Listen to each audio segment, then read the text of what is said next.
আজকাল ফুটবলারদের গায়ে সামান্য একটা আঁচড় পড়লে পরেও ম্যাচ চলাকালীন রেফারি কার্ড দেখায়, কিন্তু 1994 বিশ্বকাপে ঘটেছিল এমন একটা ঘটনা যেটা শুনলে আপনিও তাজ্জব হয়ে যাবেন। কি হয়েছিল? 1994 বিশ্বকাপের কোয়ার্টার ফাইনালে মুখোমুখি হয়েছিল স্পেন এবং ইটালি। এবার ম্যাচের ইনজুরি টাইমে যাওয়ার আগে ইটালির রবার্তো ব্যাজিওর গোলে 2-1 গোলে ম্যাচে এগিয়ে থাকে ইটালি। এবার যখন ইনজুরি টাইমে ম্যাচ যায় সেই সময় ইটালির ডি বক্সের কাছাকাছি একটা এরিয়াতে একটা ফ্রি কিক পায় স্পেন। এবার সেই ফ্রি কিক থেকে ক্রস নেওয়ার জন্য ডি বক্সের ভেতরে পজিশন নিতে শুরু করে স্পেনের মিডফিল্ডার লুইস এনরিকে, এবং তাকে মার্ক করছিল ইটালির ডিফেন্ডার মাউরো তাসোতি। এবার বল আসার আগেই তাসোতি নিজের কোনোই ইচ্ছাকৃতভাবে এনরিকের মুখে মারেন, তার ফলে এনরিকে মাটিতে পড়ে যায় এবং মাটির থেকে যখন এনরিকে ওঠে তখন দেখা যায় এনরিকের জার্সি আর কি রক্তে ভিজে যাচ্ছে এবং এনরিকে নাক ভেঙে গেছে। তো এরপরে সব থেকে অবাক করা বিষয়টা ঘটে যে রেফারি এই অফেন্সের পরে কার্ড দেখানো তো দূরে থাক, নর্মাল একটা ফাউল অব্দি দেয় না। এনরিকে অনেক আর্গুমেন্ট করেন রেফারির সঙ্গে, কিন্তু আলটিমেট লাভের লাভ কিছুই হয় না। স্পেন নিজেদের ন্যায্য পেনাল্টি থেকে বঞ্চিত হয় এবং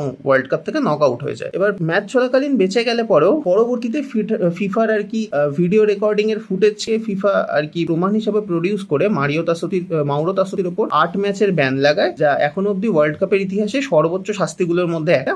এবং এরপরে আর কি তাসোতি কোনোদিনও দেশের জার্সি পরে আর খেলতে নামেননি। কিন্তু এত বড় ব্লান্ডার করার পরেও রেফারির এগেইনস্টে কিন্তু কোনো স্টেপ নেওয়া হয় না। পরবর্তীতে 2011 সালে যখন রোমার কোচ হয়ে এনরিকে ইটালিতে যান, সেই সময় এসি মিলানের সহকারী কোচ ছিলেন তাসোতি। তিনি আনুষ্ঠানিকভাবে এই ঘটনার জন্য এনরিকের কাছে ক্ষমা চান এবং এনরিকে তা গ্রহণ করেন। কিন্তু তারপরেও 2021 সালে ইউরোতে যখন স্পেন আর ইটালি মুখোমুখি হচ্ছে, তার আগের দিন ম্যাচ প্রিভিউতে স্পেনের আর কি জনপ্রিয় সংবাদপত্র মার্কা একটা হেডলাইন পাবলিশ করে, যার মোটামুটি বাংলা করলে দাঁড়ায়, ইটালি আমরা কিন্তু কিছুই ভুলিনি। তো no such more things like this, make sure you follow গোল গল্প।